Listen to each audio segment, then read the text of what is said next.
Кара Балта шаарындагы Имам Жазари Куран академиясынын окуучусу Ыйык Мекке шаарында өткөрүлгөн дүйнөлүк Куран жарышка барып, берилген суроолорго өзгөчө ыкма менен жооп берип, бүткүл араб ааламын таң калтырууда. Кыргыз элинин атагын алыска тараткан бул каары азыркы учурда бүткүл араб жергесинин массалык маалымат каражаттарында сөз болууда.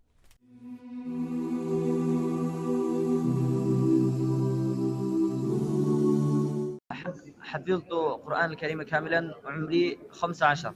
ما شاء الله. طيب أنا سأختبر الابن عبد الله، إذا سمحتم لي أستاذ نور، سأختبره الآن في عدد من الآيات من خلال المصحف.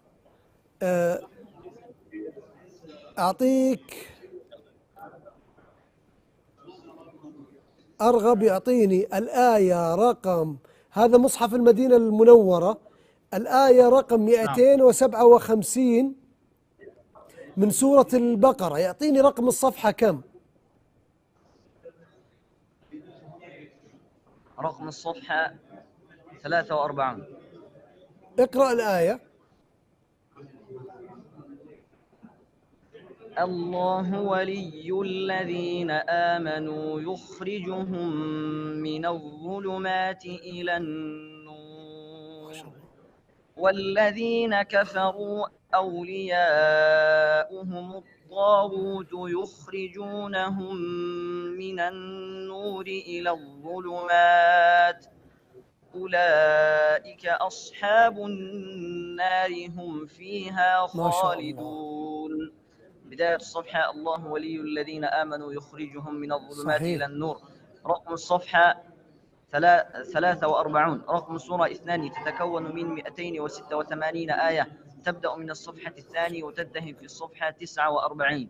وهذه السورة نزلت في المدينة المنورة، وترتيب نزولها 87، نزلت بعد سورة المطففين. الآية 91 من صفحة 267. إيش الآية هذه؟